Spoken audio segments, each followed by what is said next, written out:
প্রিয় শিক্ষার্থী বন্ধুরা, আসসালামু আলাইকুম। আশা করি তোমরা ভালো আছো। এই করোনাকালীন সময়ে স্বাস্থ্যবিধি মেনে চলছো এবং বাসাতে নিরাপদ অবস্থান করছো এবং বাসার বাইরে বের হওয়ার সময় অবশ্যই মাস্ক পরিধান করে বের হচ্ছ। তো অনলাইন ক্লাসে আজকে তোমাদের স্বাগত। আমি উপস্থিত হয়েছি উচ্চ মাধ্যমিক বিজ্ঞান শাখার জীববিজ্ঞান দ্বিতীয় পত্র নিয়ে, অর্থাৎ প্রাণীবিজ্ঞান বিষয় নিয়ে। তো উচ্চ মাধ্যমিকের গত ক্লাসগুলো আমি হিউম্যান ফিজিওলজি বা মানব শরীরবিদ্যা সম্বন্ধে নিয়েছিলাম। তো তারই ধারাবাহিকতায় আজকে আমি তোমাদের কঙ্কাল তন্ত্র নিয়ে ক্লাস নেব। তো আমরা এই ক্লাসের শুরুতে প্রথমেই সবাইকে স্বাগতম জানাই। সবাইকে ফুলের স্বাগতম। মূল ক্লাসে যাবার আগে আমি আমার সংক্ষিপ্ত পরিচয় দিয়ে নিই। আমি উপস্থাপনায় রয়েছি তোমাদের পরিচিত মোহাম্মদ সেলিম পারভেজ, প্রভাষক, প্রাণীবিদ্যা বিভাগ, জয়পুরহাট সরকারি কলেজ, জয়পুরহাট। অধ্যায় 7, চলন ও অঙ্গ চালনা। আমরা আজকে যে পাঠ নিয়ে পড়বো সেটা হচ্ছে 7 নম্বর অধ্যায় নিয়ে, এবং সেটা হচ্ছে চলন ও অঙ্গ চালনা নিয়ে। তা আমরা এখানে কিছু ছবি দেখতে পাচ্ছি। সেটা হচ্ছে মানুষের কঙ্কালের ছবি, যে নৃত্য করতেছে এরকম একটা ছবি আমরা দেখতে পাচ্ছি। আর আমরা একটা ছবি দেখি পাশে, সেটা হচ্ছে মানুষের ছবি। তো মানুষ এবং মানুষের যে কঙ্কালটা তার পাশে দেওয়া আছে। তাহলে আমরা দুটি ছবির মধ্যে পার্থক্য বুঝতে পারছি যে মানুষের শরীরে যে গঠন তৈরি হয়, সেখানে মানুষের কঙ্কাল রয়েছে। সেই কঙ্কালের মাধ্যমে মানুষের শরীরের শারীরিক গঠন তৈরি হয়ে থাকে।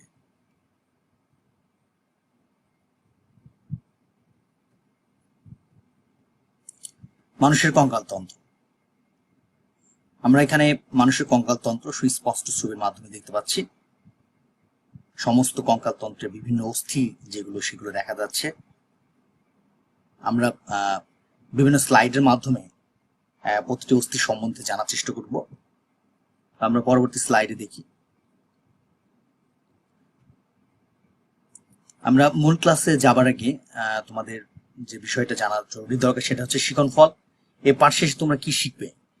কঙ্কাল তন্ত্র কি তা বলতে পারবে, কঙ্কাল তন্ত্রের কাজসমূহ উল্লেখ করতে পারবে, অক্ষীয় ও উপাঙ্গীয় কঙ্কাল তন্ত্রের বিভিন্ন অংশের গঠন ও কাজ বর্ণনা করতে পারবে, অস্থি ও তরুণাস্থির গঠন ও কাজ বর্ণনা করতে পারবে।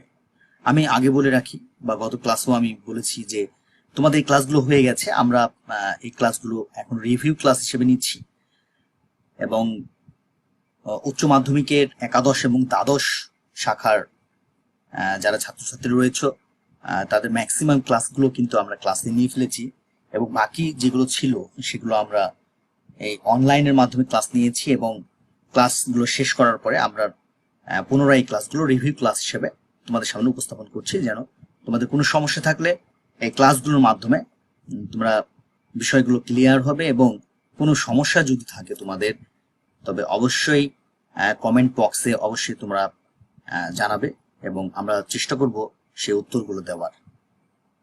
তো আমরা মূল ক্লাসে চলে যাই। প্রথমে আমরা দেখব কঙ্কাল তন্ত্র আসলে কি জিনিস। ভ্রূণীয় মেসোড্রাম থেকে উদ্ভূত বিশেষ ধরনের যোজক কলা, অস্থি ও তরুণাস্থি নির্মিত যে তন্ত্র মানবদেহের কাঠামো গঠন করে। এখানে বানানটা কিন্তু ভুল হয়েছে, তোমরা একটু ঠিক করে নিবে। দেহের গুরুত্বপূর্ণ নরম অঙ্গাদি ধারণ করে, দেহের ভার বহন করে, তাকে কঙ্কালতন্ত্র বলে। তাহলে কঙ্কালতন্ত্রের একটা সংজ্ঞা আমরা এখানে দেখলাম, যে এটা মানুষের যে ভ্রূণীয় বিকাশ ঘটে, সেই ভ্রূণ অবস্থাতে যে 3টা লেয়ার বা স্তর থাকে, সেই স্তরের মেসোড্রাম স্তর থেকে অ্যাক্টোডার্ম, মেসোড্রাম, এন্ডোড্রাম আমরা জানি এগুলো সম্বন্ধে। তো সেই কঙ্কালতন্ত্র গঠিত হয় ভ্রূণীয় মেসোড্রাম থেকে, এবং সেটা যোজক কলা, অস্থি এবং তরুণাস্থি নির্মিত হয়, এবং মানব দেহের কাঠামো গঠন করে, এবং দেহের গুরুত্বপূর্ণ যে অঙ্গ রয়েছে সেগুলোকে ধারণ করে এবং দেহের ভার বহন করে থাকে, তাকে কঙ্কালতন্ত্র বলা হয়ে থাকে। আমরা কঙ্কালতন্ত্রের বিভিন্ন কাজ সম্বন্ধে জানব, বিস্তারিত হোক বা সংক্ষিপ্ত আকারে হোক। আমরা দেখি যে প্রথমে দেহের যে কাঠামো সেটা গঠন করে থাকি, আমরা ছবির মাধ্যমে দেখতে পাচ্ছি দেহের কাঠামো কিভাবে গঠন করছে। একটা মানুষের যে আকৃতি, সেই আকৃতিটা গঠনের জন্য কঙ্কালতন্ত্র বা সম্পূর্ণ কঙ্কালটা খুবই গুরুত্বপূর্ণ একটা বিষয়। আমরা পাশে দেখতে পাচ্ছি যে দৈহিক সুরক্ষা দান করে থাকে। কি কি সুরক্ষা দান করে থাকে আমরা দেখছি এখানে বিভিন্ন অঙ্গাদি শরীরের, যেমন আমরা হৃৎপিণ্ড দেখতে পাচ্ছি, বৃক্ক দেখতে পাচ্ছি, মস্তিষ্ক দেখতে পাচ্ছি, এবং এগুলোকে সুরক্ষিত রাখে কঙ্কালতন্ত্র। এছাড়াও আরো অনেক অঙ্গাদি আমরা এখানে দেখতে পাচ্ছি। আমরা কঙ্কালতন্ত্রের কাজের ধারাবাহিকতায় আমরা আরো দেখব যে আসলে কি কি কাজ করে থাকে কঙ্কালতন্ত্র। সেটা হচ্ছে যেমন চলনের কাজ ক্ষেত্রে গুরুত্বপূর্ণ ভূমিকা পালন করে থাকে কঙ্কালতন্ত্র। এখানে আমরা একটা ছবিতে দেখতে পাচ্ছি যে চলনে কিভাবে ভূমিকা পালন করছে। আমরা বিষাক্ত মৌল সঞ্চয় করে রাখে এই মানুষের শরীরের যে অস্থিসমূহ, সেগুলো এখানে দেখা যাচ্ছে ম্যাগনেসিয়াম, ক্যালসিয়াম, বিভিন্ন ধরনের বিষাক্ত যে মৌল, সেগুলো সঞ্চয় করে রাখে কঙ্কাল তন্ত্রের বিভিন্ন অস্থিসমূহ।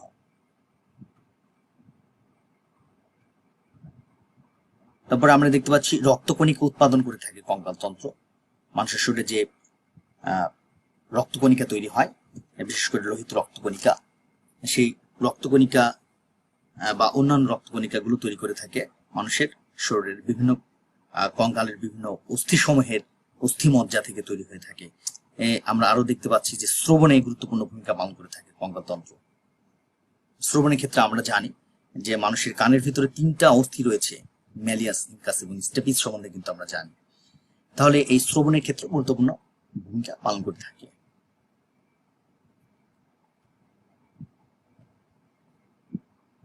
আমরা কঙ্কালতন্ত্রের আরো কাজ দেখবো এখানে, যে রোগ প্রতিরোধে গুরুত্বপূর্ণ ভূমিকা পালন করে থাকে, চাপ ও আয়নিক সমতা রক্ষা করে থাকে, সংযোগ তল সৃষ্টি করে থাকে। তাহলে আমরা কি কি দেখলাম, যে রোগ প্রতিরোধ করে, চাপ ও আয়নিক সমতা, শরীরে বিভিন্ন ধরনের আয়ন থাকে, সেই আয়নের যে সমতা কম বেশি যেন না হয়, শরীরে যতটুকু প্রয়োজন তার সমতা রক্ষা করে থাকে কিন্তু আমাদের শরীরে যে কঙ্কালতন্ত্র রয়েছে সেটা, এবং সংযোগ তল সৃষ্টি করে থাকে, বিভিন্ন সংযোগ তল সৃষ্টি করে থাকে কঙ্কালতন্ত্র। কঙ্কালতন্ত্রের শ্রেণী বিভাগ সম্বন্ধে আমরা একটু দেখবো এখানে। তো মানব শিশুর জন্মের সময় দেহে 300টি অস্থি থাকে। যখন একটি মানব শিশু জন্মের সূত্রপাত ঘটে, তখন তার দেহে থাকবে 300টির মতো অস্থি, অর্থাৎ 300টি অস্থি। এবং একটা মানুষ যখন পরিণত শিশু থেকে পরিণত মানুষের রূপ ধারণ করবে, তখন তার দেহে 206টি অস্থিতে পরিণত হবে, অর্থাৎ অন্যান্য অস্থিগুলো ফিক্সড হয়ে যায় বা কোনো অস্থির বিলুপ ঘটে। মানুষের কঙ্কালতন্ত্রকে 2 ভাগে ভাগ করা হয়েছে, অক্ষীয় কঙ্কাল এবং উপাঙ্গিক কঙ্কাল। আমরা এখানে দেখতে পাচ্ছি অক্ষীয় কঙ্কাল, অক্ষদেশী যে কঙ্কাল রয়েছে, এবং উপাঙ্গ বলতে আমাদের হাত পা এগুলোতে যে কঙ্কাল রয়েছে। আর অক্ষীয় হচ্ছে আমাদের বুক থেকে, অর্থাৎ মাজার শ্রোণী অস্থি চক্র যেটা রয়েছে সেখান থেকে শুরু করে একেবারে মাথা পর্যন্ত, সেটা হচ্ছে অক্ষীয় কঙ্কাল অক্ষ বরাবর। আর উপাঙ্গিক হচ্ছে আমরা দেখতে পাচ্ছি এখানে হাত পা, এইগুলো হচ্ছে উপাঙ্গিক কঙ্কাল।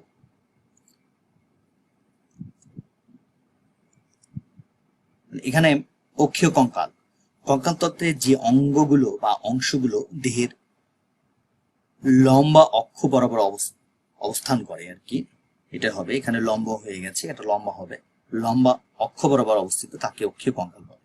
করটি, মেরুদণ্ড ও বক্ষপিঞ্জর নিয়ে এটি গঠিত হয়ে থাকে। তাহলে অক্ষীয় কঙ্কাল আমরা এখানে দেখতে পাচ্ছি কি কি নিয়ে, করটি অর্থাৎ এই যে মস্তিষ্ক, তারপরে কি আমরা দেখতে পাচ্ছি মেরুদণ্ড এবং আরেকটা কি বক্ষপিঞ্জর, যে পশুকা স্টার্নাম রয়েছে, আর কশেরুকা যেটাকে আমরা বলছি মেরুদণ্ডের বিভিন্ন অস্থিগুলোর নাম। আর আমরা যেটা বলে থাকি যে করটি, যেমন ফ্রন্টাল, প্যারাইটাল, টেম্পোরাল, অক্সিপিটাল, এরকম যে অস্থিগুলো রয়েছে সেগুলো নিয়ে গঠিত হয়ে থাকে আমাদের করটি, এবং এই করটি, মেরুদণ্ড এবং বক্ষপিঞ্জর নিয়ে গঠিত হয় আমাদের অক্ষীয় কঙ্কাল।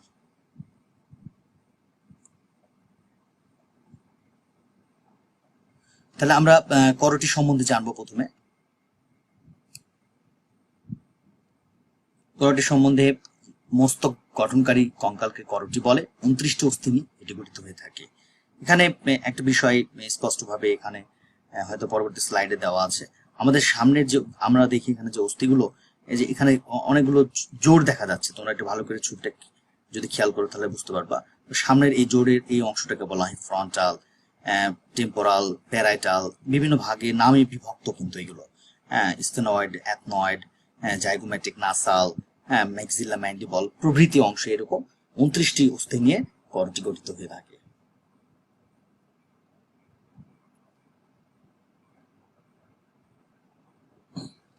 তাহলে আমরা করটিকার যে অঙ্গগুলো রয়েছে সেগুলো আমরা একটু দেখব। তাহলে করটির যে অংশ মস্তিষ্কে আবৃত করে রাখে তাকে করটিকা বলে। 4টি অস্থি নিয়ে এটি গঠিত হয়ে থাকে। তো 4টি প্রধান অংশ কথা বলা হয়েছে। তা আমরা এই বিভিন্ন করটি যে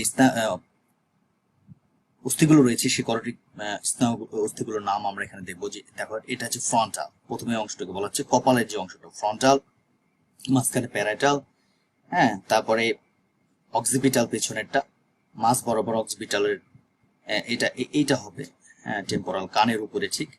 আর এথময়েড হচ্ছে আমরা দেখতে পাচ্ছি চোখের এখানে। স্ফেনয়েড হচ্ছে আমাদের এই জায়গাটা হবে স্ফেনয়েড। তাহলে আমরা এখানে বেশ কয়েকটি কঙ্কতন্ত্রের অর্থাৎ করটিক স্নায়ু যে রয়েছে সেগুলো সম্বন্ধে এখানে আমরা দেখতে পেলাম। আমি আরেকটু ক্লিয়ার করে দিই, এটা ফ্রন্টাল, কার্সার যেখানে যাচ্ছে গোল চিহ্নটি, এটা হচ্ছে ফ্রন্টাল, এটা প্যারাইটাল, তাহলে এটা অক্সিপিটাল, এটা টেম্পোরাল, এটা হচ্ছে টেম্পোরাল, এটা স্ফেনয়েড, এটা হচ্ছে এথময়েড। আমরা আরো দেখব, এটা হচ্ছে মুখমণ্ডলীয় অস্থি। করটিকার সামনে ও নিচের দিকে কিছু অংশ রয়েছে, সেই অংশগুলোকে মুখমণ্ডল বলে এবং 14টি অস্থি নিয়ে এটা গঠিত হয়। যেমন এটা দেখি আমরা নাকের যেটা হচ্ছে নাসাল, ল্যাক্রিমাল অস্থি নিয়ে, ল্যাক্রিমাল, তারপরে জাইগোমেটিক, তারপরে ম্যাক্সিলা উপরেরটা, ম্যান্ডিবল নিচেরটা, ইনফেরিয়র নাসাল, এটা হচ্ছে ইনফেরিয়র নাসাল। আমরা তারপর দেখতে পাচ্ছি ঘুমার। তাহলে আমরা মোটামুটি সবগুলোই করটিক স্নায়ু করটিক যে অস্থি রয়েছে সেগুলো সম্বন্ধে আমরা কিন্তু জানতে পারলাম।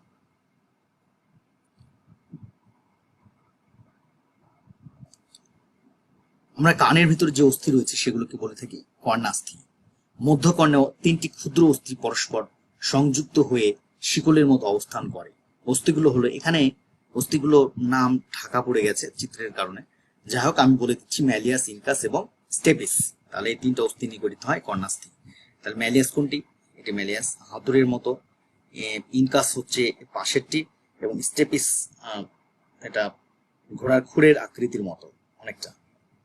তাহলে আমরা কর্ণাস্থি সম্বন্ধে যে 3টা অস্থি রয়েছে সেই অস্থি সম্বন্ধে স্লাইডে জানলাম।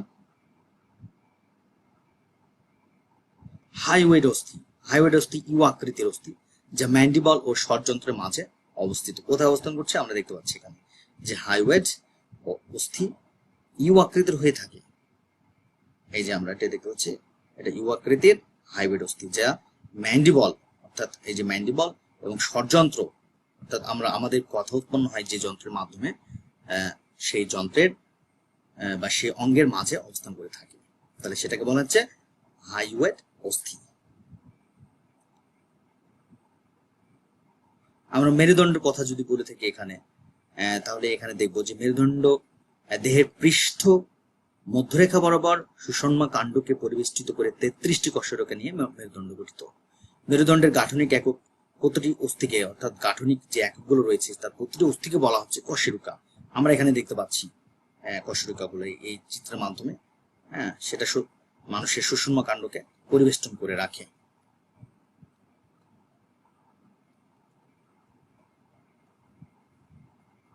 আমরা কশেরুকার প্রকারভেদ সম্বন্ধে এখানে জানবো যে দেহের পৃষ্ঠ ও মধ্যরেখা বরাবর সুষমা কাণ্ডকে পরিবেষ্টিত করে 33টি কশেরুকা নিয়ে মেরুদণ্ড গঠিত। মেরুদণ্ডের গাঠনিক একক এটা আমরা আগেই গত স্লাইডে জানলাম।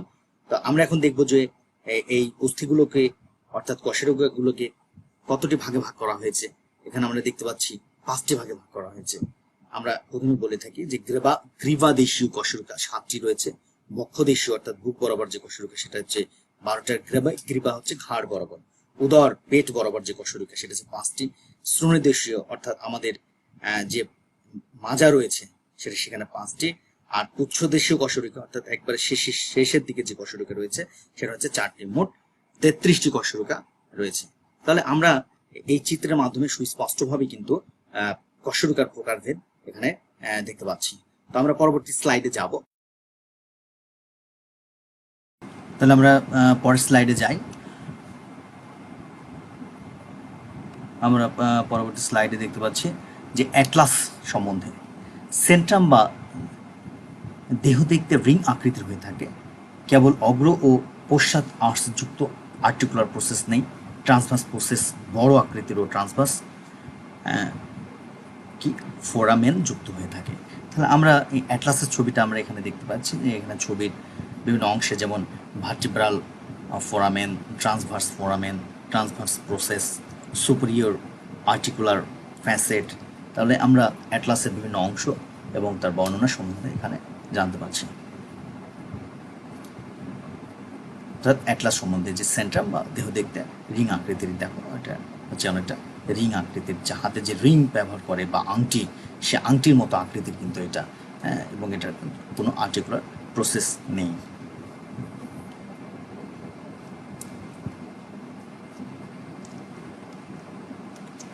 তাহলে আমরা অ্যাটলাস সম্বন্ধে জানলাম। আমরা এখানে দেখব যে অ্যাক্সিস সম্বন্ধে। সেন্ট্রামের সামনের অংশ বর্ধিত হয়ে, আচ্ছা যা হোক, অডন্টয়েড যেটা, সেটা প্রসেস নামে একটি সরু অংশে পরিণত হয়। ট্রান্সভার্স প্রসেস ক্ষুদ্র এক একটি টিউবারকল সমাপ্ত এবং ট্রান্সভার্স ফোরামেনযুক্ত। ভার্টিব্রাল ফোরামেন বড় কিন্তু অ্যাটলাস অপেক্ষা ছোট হয়ে থাকে। আমরা এখানে দেখতে পাচ্ছি ল্যামিনা, অর্থাৎ অ্যাক্সিসের যে চিত্রটা, vertebral foramen, transverse foramen, spinal process, transverse process, superior articular facet ও অডন্টয়েড প্রসেস, এগুলো আমরা দেখতে পাচ্ছি।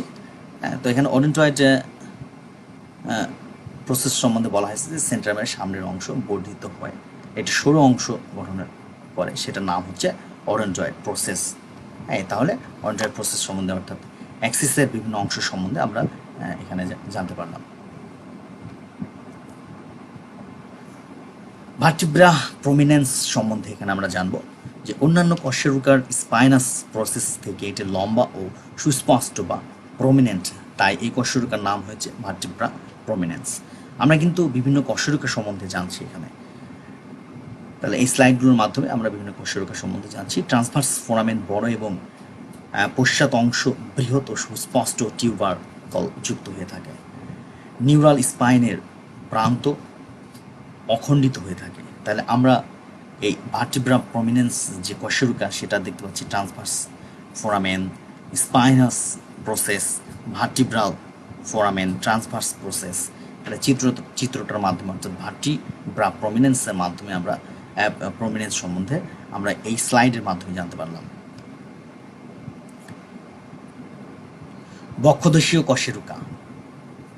বক্ষদেশীয় কশেরুকা কিভাবে এবং কোথায় অবস্থান করে আমরা সে সম্বন্ধে এখানে জানবো। যে সেন্ট্রাম মাঝারি ও হৃৎপিণ্ড আকৃতির হয়ে থাকে। ভার্টিব্রাল ফোরামেন ছোট ও গোলাকার। সেন্ট্রামের উভয় পাশে সেন্ট্রাম ও আর্চের সংযোগস্থলে পরশুকার মস্তক সংযোগের জন্য কোস্টাল ফ্যাসেট উপস্থিত থাকে এখানে।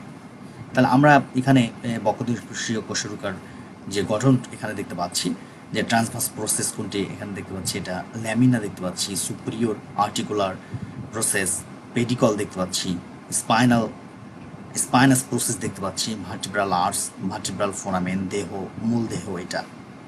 তাহলে বক্ষদেশীয় যে কশেরুকা রয়েছে, সে বক্ষদেশীয় কশেরুকার এটা কোথায়, যে সেন্ট্রাম কি হয়, মাঝারি ও হৃৎপিণ্ড আকৃতির হয়ে থাকে। ভার্টিব্রাল ফোরামেন ছোট গোলাকার হয়ে থাকে। সেন্ট্রামের উভয় পাশে সেন্ট্রাম ও আর্চের সংযোগস্থলে পরশুকার মস্তক সংযোগের জন্য কোস্টাল ফ্যাসেট উপস্থিত থাকে এখানে। আমরা লাম্বার কশেরুকা সম্বন্ধে জানবো এখানে। সেন্ট্রাম বা দেহ বড় ও বৃক্ক আকৃতির হয়ে থাকে। এই চিত্রটার মাধ্যমে আমরা দেখতে পাচ্ছি দেহটা অনেকটা বৃক্ক আকৃতির, বৃক্ক বা অর্থাৎ আমাদের যে কিডনি রয়েছে সেটা আকৃতি, সেটার মতো আকৃতি হয়ে থাকে। ভার্টিব্রাল ফোরামেন বড় ও ত্রিকোণাকার হয়ে থাকে। ট্রান্সভার্স প্রসেস লম্বা ও সরু। ট্রান্সভার্স ফোরামেন ও কোস্টাল ফ্যাসেট অনুপস্থিত থাকে এখানে। তাহলে আমরা এই চিত্রগুলোর মাধ্যমে দেখতে পাচ্ছি যে এখানে স্পাইনাস প্রসেস, ল্যামিনা দেখতে পাচ্ছি, transverse process, vertebral foramen, superior articular facet, superior articular process, এটা ফ্যাসেট আর এটা হচ্ছে প্রসেস। তাহলে আমরা লাম্বার কশেরুকা সম্বন্ধে তথ্য এবং চিত্র সহকারে জানতে পারলাম। আমরা স্যাক্রাম সম্বন্ধে এখানে জানবো যে শ্রোণী অঞ্চলে 5টি স্যাক্রাল কশেরুকা একত্রিত হয়ে স্যাক্রাম নামক একটি ত্রিকোণাকৃতির বৃহদাকার অস্থি গঠন করে। স্যাক্রামের দেহে 4 জোড়া ছিদ্র থাকে, যার মধ্য দিয়ে শিরা, ধমনী, স্নায়ু প্রভৃতি পেলভিসে প্রবেশ করে থাকে। আমরা এখানে দেখতে পাচ্ছি যে ছিদ্রগুলো কত বড় বড় হয়ে থাকে, এবং এটা প্রমন্টরি নামে পরিচিত উপরের অংশটা, এবং স্যাক্রাল ছিদ্র যেগুলো রয়েছে সেগুলো দেখতে পাচ্ছি আমরা। তাহলে স্যাক্রাম একটা গুরুত্বপূর্ণ একটা বিষয়, যে শ্রোণী অঞ্চলে 5টি স্যাক্রাল কশেরুকা কি হয়, যে একত্রিত হয় এবং একত্রিত হয়ে ত্রিকোণাকার বৃহদাকার অস্থি গঠন করে, যেগুলো স্যাক্রাম নামে পরিচিত হয়ে থাকে। স্যাক্রামের দেহে 4 জোড়া ছিদ্র থাকবে। দেখো আমরা এখানে 4 জোড়া ছিদ্র দেখতে পাচ্ছি পাশের ছবিতে, মোট 4 জোড়া, অর্থাৎ উভয় পাশে একটি একটি করে মোট 4 জোড়া রয়েছে। আমরা এরপরে দেখতে পাচ্ছি পুচ্ছদেশীয় কশেরুকা। মানুষের মেরুদণ্ডের শেষ 4টি কশেরুকা অবিচ্ছেদ্যভাবে মিলিত হয়ে একটি বৃহদাকার ত্রিভুজাকৃতির কক্কিস অস্থি গঠন করে, অর্থাৎ অস্থিখণ্ড গঠন করে। কক্কিসের সম্মুখতল অবতল এবং পশ্চাৎতল উত্তল হয়ে থাকে। তাহলে আমরা এখানে দেখতে পাচ্ছি যে কয় জোড়া ছিদ্র রয়েছে, 4 জোড়া। এই যে এখানে দেখতে পাচ্ছি আমরা যে এটা হচ্ছে স্যাক্রাম, স্যাক্রামের পরে আমরা দেখতে পাচ্ছি কক্কিস বা পুচ্ছদেশীয় কশেরুকা। তাহলে স্যাক্রামের বা স্যাক্রাল খণ্ডগুলো একত্রিত হয়ে যে স্যাক্রাম গঠন করে, তার পেছনে রয়েছে বা পরে রয়েছে কক্কিস। পুচ্ছদেশীয় কশেরুকা সম্বন্ধে আমরা এখানে ছবির মাধ্যমে দেখতে পেলাম।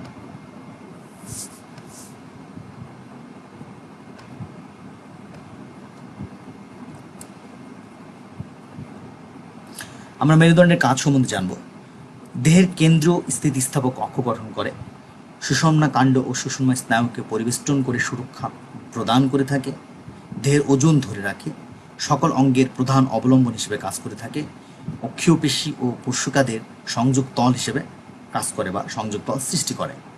তাহলে মেরুদণ্ডের গুরুত্বপূর্ণ যে কাজগুলো আমরা এখানে উল্লেখ করার চেষ্টা করেছি, যে দেহের কেন্দ্র স্থিতিস্থাপক অক্ষ গঠন করে থাকে, সুষুম্না কাণ্ড ও সুষুম্না স্নায়ুকে পরিবেষ্টন করে সুরক্ষা প্রদান করে থাকে, দেহের ওজন ধরে রাখে, সকল অঙ্গের প্রধান অবলম্বন হিসেবে কাজ করে থাকে এবং অক্ষীয় পেশী ও পশুকাদের সংযোগ তল সৃষ্টি করে থাকে। আমরা বক্ষপিঞ্জর সম্বন্ধে জানবো এই স্লাইডের মাধ্যমে। মানুষের বক্ষ অঞ্চলে অবস্থিত এটা, অর্থাৎ বক্ষপিঞ্জরটি মানুষের বক্ষ অঞ্চলে বা বুকের দিকে অবস্থান করে। অস্থি ও তরুণাস্থি নির্মিত 12টি থোরাসিক কশেরুকা, একটি স্টার্নাম ও 12 জোড়া পর্শুকার সমন্বয়ে গঠিত যে খাঁচা বা পিঞ্জর থাকে তাকে বক্ষপিঞ্জর বলে। আমরা একটা গান শুনেছি, পিঞ্জর খুলে দিয়েছি, যা কিছু কথা ছিল বলে দিয়েছি, সেই পিঞ্জর হচ্ছে সেই বক্ষপিঞ্জর।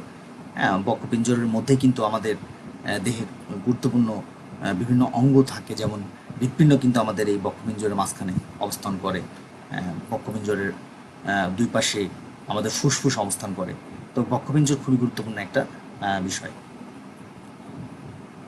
শোষণ ও রক্ত সংবহনতন্ত্রের গুরুত্বপূর্ণ অংশগুলোকে সুরক্ষা প্রদান করে থাকে। আমি আগেই বলেছিলাম যে শোষণ এবং রক্তের কথা, অর্থাৎ হৃৎপিণ্ড এবং ফুসফুসের কথা যেটা বলা হয়ে থাকে। তাহলে বক্ষপিঞ্জর আমরা ছবির মাধ্যমে এখানে দেখতে পাচ্ছি 12 জোড়া পর্শুকার সমন্বয়ে এবং একটি স্টার্নাম রয়েছে, থোরাসিক কশেরুকা রয়েছে কতগুলো, সবগুলো নিয়ে বক্ষপিঞ্জর গঠিত হয়ে থাকে।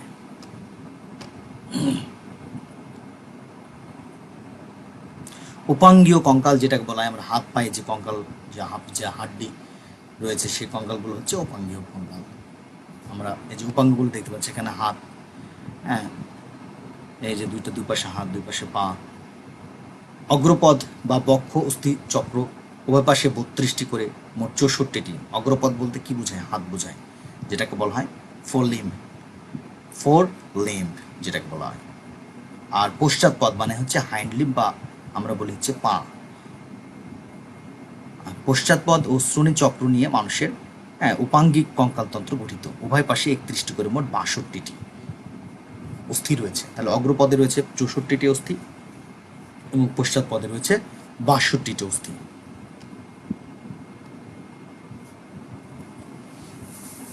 তাহলে বক্ষ অস্থি চক্রের একটি সংজ্ঞা আমরা এখানে দেখে নিই, যে বিভিন্ন অস্থি সমন্বয়ে গঠিত যে চক্র অগ্রপথকে অক্ষীয় কঙ্কালের সাথে সংযোগ দান করে তাকে বক্ষাস্থি চক্র বলে। তাহলে আবার বলি যে বিভিন্ন অস্থির সমন্বয়ে গঠিত যে চক্র অগ্রপথকে অক্ষীয় কঙ্কালের সাথে সংযোগ দান করে তাকে বক্ষাস্থি বলে।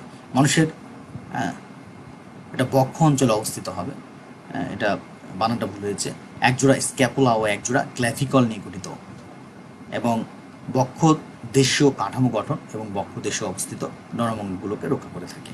আমরা এখানে দেখতে পাচ্ছি এই যে মানুষের হাতের যে আমরা পাখনা বলে থাকি, তার আমাদের এই গলার কাছ দিয়ে একটা লম্বা হাড় যেটা নেমে গেছে, যেটা আমরা হাত দিলেই বক্ষপিঞ্জরের ঠিক একবার উপরে আমরা হাত দিলে একটা অস্থি আমাদের হাতে বাঁধে, সেটার নাম হচ্ছে ক্ল্যাভিকল, এবং পেছনের দিকে অর্থাৎ পাখনার দিকে যে অংশটা সেটাকে বলা হচ্ছে স্ক্যাপুলা। হ্যাঁ, তোমরা হাতের একটা হাত সোজা করে অর্থাৎ হাত দিয়ে তোমরা নাড়তে পারবা, যে পাখনার যে অংশটা সেটাকে বলা হচ্ছে স্ক্যাপুলা, এবং সামনে যে একটা লম্বা অস্থি সেটা হচ্ছে ক্ল্যাভিকল। অনেক সময় ছোট বাচ্চার শোনা যায় যে স্ক্যাপুলাটা অনেক সময় নড়ে যায় বা ব্যথা হয়ে যায়, সেক্ষেত্রে আমরা বলে থাকি যে হাত ওঠা। অগ্রপদ বা হাতের অস্থি সমূহ মানুষের এটা হচ্ছে স্কন্ধ অঞ্চলের কথা বলা হয়েছে এখানে, স্কন্ধ অঞ্চল। তো যাই হোক, এটা আমরা বলি যে মানুষের কাঁধ বরাবর যে অংশটা সেটা দুপাশে অবস্থিত 30টি অস্থি নিয়ে বাহু গঠিত হয়ে থাকে। আমরা এটা দেখতে পাচ্ছি যে হিউমেরাস, এটা হচ্ছে হিউমেরাস, হাত হিউমেরাস, মনে রাখতে হবে, হাত হিউমেরাস। আর রেডিয়াল না হচ্ছে বৃদ্ধাঙ্গুলের দিকে থাকবে রেডিয়া, তোমরা দেখতে পাচ্ছ চিত্রের মাধ্যমে, এটা হচ্ছে রেডিয়াল না, রেডিয়া যেদিকে থাকবে সেটা হচ্ছে রেডিয়াল না। এখানে দুই ধরনের অস্থি রয়েছে, অর্থাৎ রেডিও এবং আলনা, এই দুই ধরনের অস্থি রয়েছে। অর্থাৎ আমরা বৃদ্ধাঙ্গুলের দিকে এটাকে বলে রেডিও, এবং বাকি তার অপোজিটের অংশটাকে বলে থাকে আলনা। এবং এক্ষেত্রে আরও অস্থি রয়েছে, যেমন কার্পাল, মেটাকার্পাল এবং ফ্যালাঞ্জেস। আমরা কার্পাল বলে থাকি তালুর ঠিক উপরের অংশ, কবজি সোজা যে অস্থিগুলো থাকে সেগুলো হচ্ছে কার্পাল। আমরা আঙ্গুলের অর্থাৎ ফ্যালাঞ্জেসের পূর্ব মুহূর্ত পর্যন্ত হাতে তালুতে যে অস্থিগুলো থাকে সেটাকে বলা হয় মেটাকার্পাল, এবং ফ্যালাঞ্জেস হচ্ছে আমাদের আঙ্গুলের যে অস্থিগুলো সেটাকে বলা হচ্ছে ফ্যালাঞ্জেস।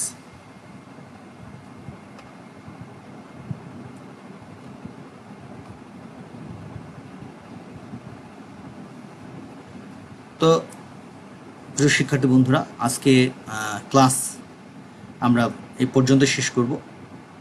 তো আগামী ক্লাসে আমরা পরবর্তী অংশ নিয়ে, অর্থাৎ এর পরবর্তী স্লাইড থেকে অগ্রপদের যে অস্থি আমরা দেখলাম সেই অস্থিগুলোর আরও বিস্তারিত জানবো এবং এ সম্বন্ধে আরও বিশদ আলোচনা হবে ইনশাল্লাহ।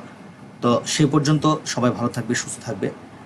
তোমরা বাসাতে অবশ্যই পড়ালেখা চালিয়ে যাবে।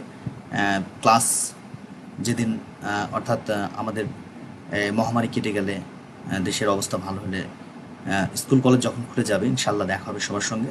সে পর্যন্ত সবাই সুস্থ থাকবে। পরবর্তী ক্লাসে আবার আমি উপস্থিত হব তোমাদের ক্লাস নিয়ে। তো সে পর্যন্ত সবাই ভালো থাকবে।